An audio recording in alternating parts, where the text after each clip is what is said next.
In the last few weeks, I saw a Ratatouille parody with a shrimp, a Gen Z horror version of Jean-Paul Sartre's No Exit, an animated mashup of Stephen Chow films and The Little Mermaid, and I saw a Hong Kong-style kung fu film that takes place in Rome. If you're listening to this, it means that the Fantasia Film Festival just ended, and I'm here to tell you all about what the festival was like this year. Fantasia, it's one of the most recognizable names in genre festivals in North America. Genre film festivals, of course, film festivals that showcase genre films. Genre films being films that are very clearly defined within a genre like action, horror, science fiction, kung fu, superhero, fantasy, all these kinds of things, and that procure very specific emotion. Fantasia is maybe a little bit more than that, though. The title literally was supposed to be Fan plus Asia. Fantasy films plus Asian cinema as well. And that's why you have a lot of Asian films in the program that aren't strictly bound to genre cinema. And that is because those audiences are oftentimes very much linked. The reason people know about Fantasia is the audience. Such incredible things about this festival, and now I get it. The Fantasia crowd is almost legendary at this point. It rivals the crowd of TIFF Midnight Madness. Every audience is made up of people who are ready to laugh at every joke, who are ready to cheer at every moment, who are ready to openly cringe at the most shocking or disgusting or just difficult to watch moments. And they're incredibly enthusiastic, incredibly passionate, maybe a little too much sometimes. And I've been going to Fantasia regularly for the last 2-3 years, I would say. Fantasia is not necessarily a festival where you'll have a lot of incredibly high-profile, celebrity-driven films, unless those celebrities are in very key niches, or international films from Japan or Korea. For example, probably the highest-profile film that was played at Fantasia here, Together, by Michael Shanks, starring Alison Brie and Dave Franco. And that film, of course, premiered at the Sundance Film Festival. It went through South by Southwest, so this is a film that's already been doing the rounds on the festival circuit, not to mention that the moment it was playing at Fantasia was just before it was going to open wide in theaters. But even so, local distributors take Fantasia incredibly seriously, and they know that the audience is going to be passionate, so they do take this as a very important opportunity to have their oftentimes Canadian or North American premiere, as small as the film may be. So in the case of Together, we were given these little packets right here. Inside contains lube, the Canadian distributors here, and a message referring to the film. I went to see a Japanese animated film called Chow, and they gave us stickers with characters and scenes from the film. I know throughout the entire festivals there were posters just lying around of the opening film, Eddington, and for the movie film Lurker, they were giving us these little, I don't even know what to call them, these like face cutouts. I don't know if I'm ever going to be using this ever again in my life. Fantasia takes place in the heart of downtown Montreal. Most of the venues actually are around the Concordia University college campus, so it's a really, fertile place for getting coffees with people. There's a lot of little restaurants around, and there's a few sponsored restaurants like the McKibben's Irish Pub, where a lot of people just go after the screenings to get a drink and to talk to people and maybe even make deals. But these auditoriums are home to decade-in-the-making traditions, one of the most infamous ones being that the crowd systematically meows at the screen before the film starts. I don't know the exact root of this tradition. I know that there are these kinds of traditions in a lot of different festivals. At Toronto for the Midnight Madness, the tradition is to say "arg" like a pirate whenever the piracy screen comes up. Fantasia fully embraces it. They put a visual of cat eyes before the film starts to indicate to the audience that this is the time where you gotta meow. And that's how genre festivals operate for the most part. It's this really fun, laid-back environment. You're here to support the film, even if it might not be the strongest film. I think back to the last film I saw this year at Fantasia, which is the Tina Romero film Queens of the Dead. Tina Romero is the daughter of horror legend who died not too long ago, George Romero. So people were keen on celebrating that she is continuing the same kind of horror tradition that her father has been doing, but in her own way. So naturally, one of the biggest pros of Fantasia is that even if a lot of these are independent films that people don't necessarily know about, it does attract very significant and passionate crowds. Like, for films that have no distribution, like Fuck Toys for example, you would still have a full house. So it is a festival that generates a lot of hype for these films, a lot of visibility for these films. One of the inconveniences of the festival though is scheduling. This is a festival that takes place over the span of nearly 3 weeks, which is unusual for festivals. Festivals usually last a little bit under 2 weeks or a week and a half. So naturally Fantasia feels a little bit drawn out, and that's I think mostly because of lack of venues. And what often happens because of these lack of venues is that a lot of these films will only play once in the biggest venue or twice in 2 of the smaller venues. And for half of those films that play really only once, the word of mouth that might be generated from the initial audience that is seeing this film in Montreal is just not being used up upon in further screenings. That was just the one and only screening for that film. It also means that if a film is a world premiere, you have to take the plunge. You're not going to be able to wait for a film to premiere, see if the reactions are positive or negative, and then make a decision. You have to just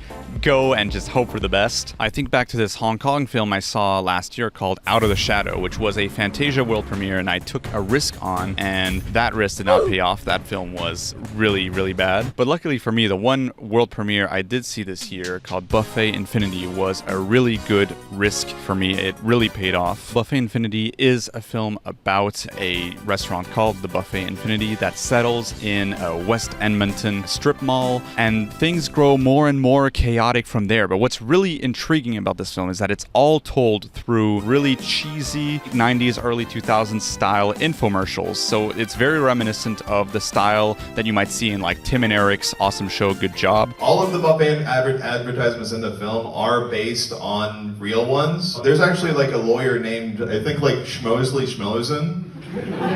Legally, don't put that on any websites, but... And it's a film that is clearly made on almost no budget. It's very much a micro-budget film. It's this kind of high-concept, retro-style indie cinema that is in its own genre of absurdist comedy, but also a little bit of analog horror towards the end. And so my general sentiment, looking back at the last few years of Fantasia, is that their greatest world premieres, when you think of films like Skinamarink and like Buffet Infinity, it's oftentimes lower-budgeted films that can easily go by the festival circuit without people taking them too seriously, and then Fantasia is going to be the one who's actually going to let them in. And once people actually see it for themselves, they realize that it wasn't warranted for them to be passed over in these previous festivals. And so likewise, Buffet Infinity is this incredibly charming low-budget film that has a laugh a minute, but it's also this very high-concept film that's pretty tightly edited, even though it does feel a little bit long at a certain point, and has a lot of ideas just oozing out of it. And it's clearly made by people who utilize the means that they have as indie filmmakers to give their film as much value as possible given the means that they have. The filmmaker mentioned using motion array to get stock footage, which, you know, gives the film a little bit more of an allure and hammers in the point that a lot of these commercials lack this kind of personality and that have this plastic sheen, a veil that's supposed to represent an idealized, fake, glossy version of reality to such an extent that it becomes comical. That was really my biggest surprise of the festival, and it's one that was bought just before it premiered by Yellow Veil Pictures for North America, so that's one that I'm assuming will get decent distribution. Thank you. Do you guys like my movie? Yeah! You know what? You guys deserve a reward. Steven, give everybody a burger. There we go. Toss them out into the crowd.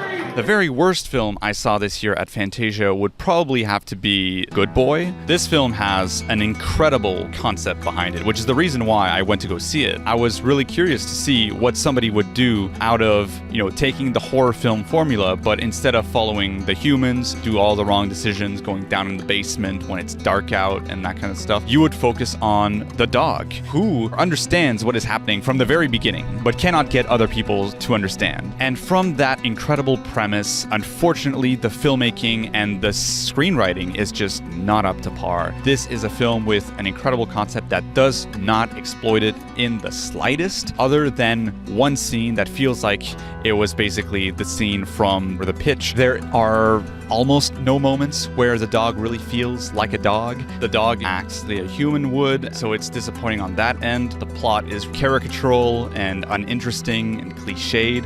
At even just 72 minutes, it feels overlong. This is a film that maybe has a few neat visuals to show, but it just falls into horror cliches a lot of the time. This film did not do it for me. I thought it was very weak rendering of a great concept, and it's very disappointing to see, honestly. There were a few other disappointments together by Michael Shanks. I think something's happening to us.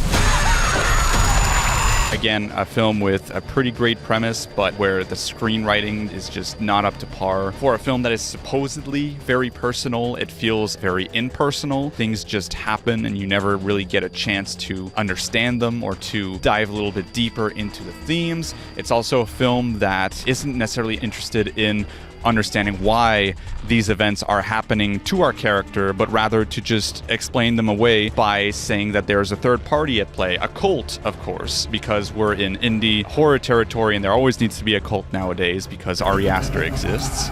It's this very underwhelming film by the end of it because things just play out kind of as expected. Nothing really interesting happens in this relationship. It's just a disappointing film in my eyes. I didn't love Queens of the Dead as much as I would have liked either. Again, I'm down with the concept. It's got a pretty great cast for the most part, but it's a film that just doesn't really know what to do with its characters or doesn't really know what to do with its concept. Besides maybe the climax where it gets kind of fun, a few laughs here and there, not that original or interesting of a film. But I will say, the one film I do really want to shout out here is Reflection in a Dead Diamond.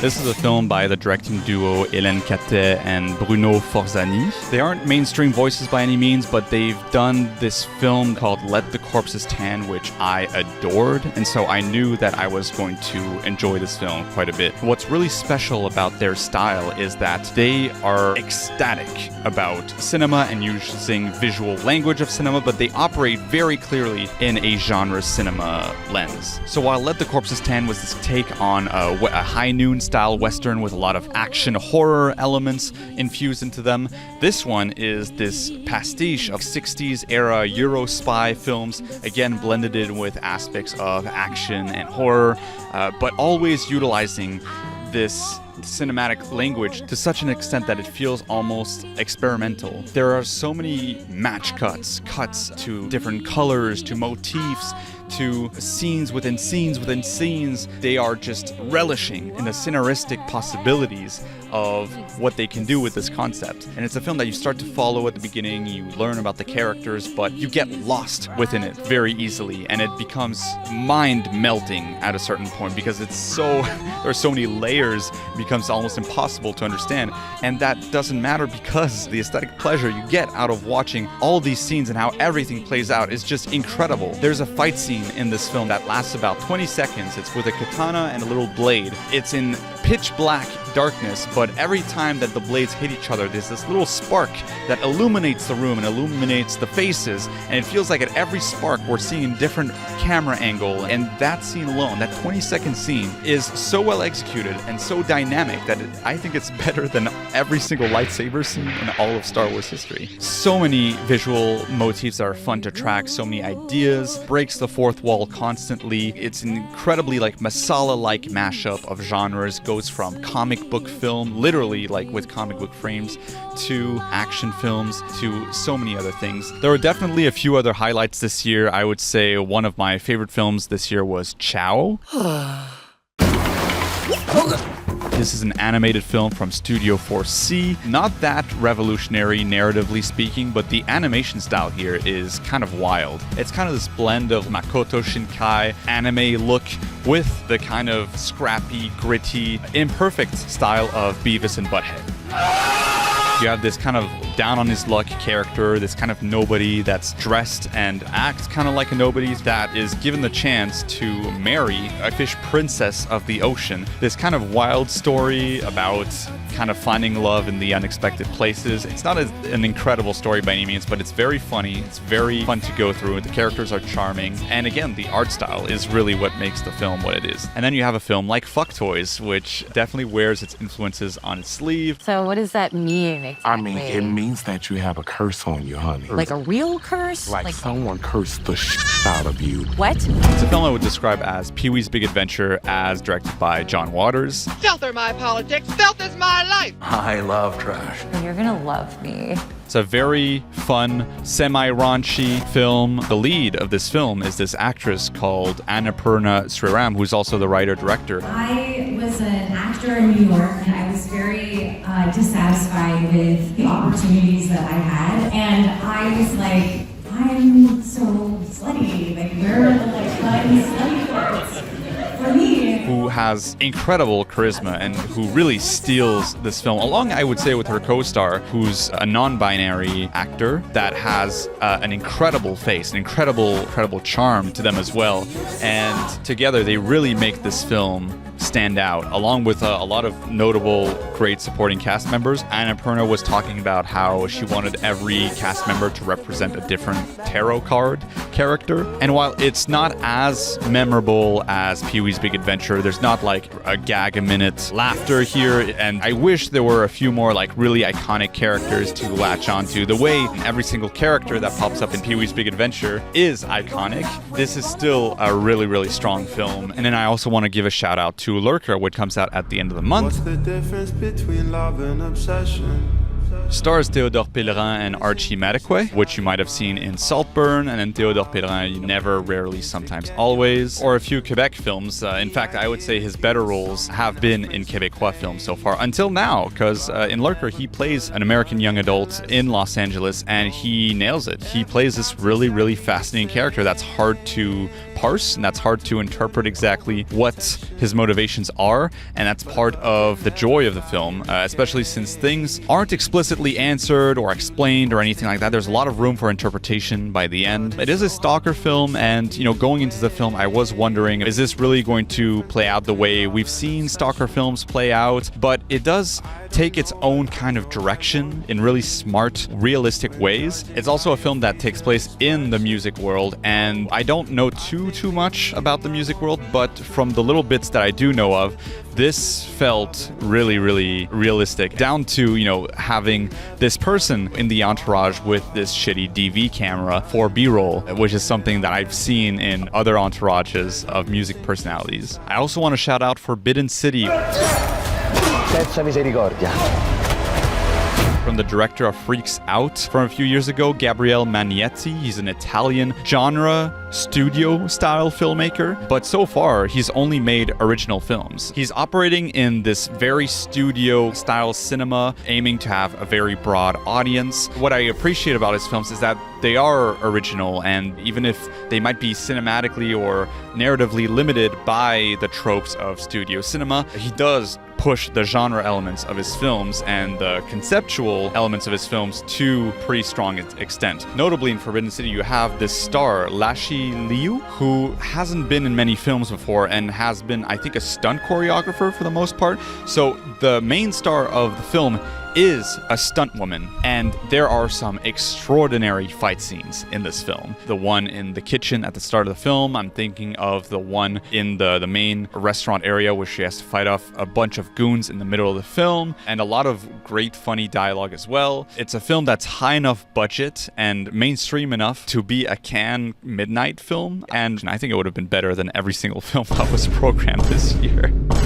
I'll quickly mention two films that didn't blow me away, but that have their merits, and that would be I fell in love with a Z-grade director from Brooklyn. Doesn't reinvent the wheel or anything, but it's charming. There's a bit of an interesting parallel between the Z-grade movies that are being filmed in the film and the no-budget nature of the film you are currently watching as well. But cinematically speaking, it's not all that creative. It just takes kind of the rom-com formula and just puts it on something you wouldn't necessarily see in a rom-com formula. And then I saw It Ends, which was one of the buzzier titles, which I enjoyed for what it was, but it's a film that winds up following the motions a little bit too much in its second half as to what a survival film would be, I suppose. But it does have some neat scares and a really strong concept to begin with. And I like where it wound up going, but I don't think it stuck the landing quite right. It's an imperfect film with a really strong concept, and I really encourage encourage you to check it out if it comes out. It's a fun watch with friends as well. There's a lot of really great realistic Gen Z dialogue without it being caricatural, which is rare to see in films these days. So those are the dozen films that I saw at Fantasia this year. I hope I gave you a good overview of the festival as well. Let us know if you want more of this kind of festival coverage. Make sure to look forward for future festival related videos, but also the upcoming Fantasy Film Ball game in the next few weeks. I'm very excited for that. I hope I'll be able to beat Dylan this time. Make sure to stay tuned for that. Thank you for watching. I'm Mosley Rosen. Go after me all you want. I don't care. But if you attack my friends, that's another story.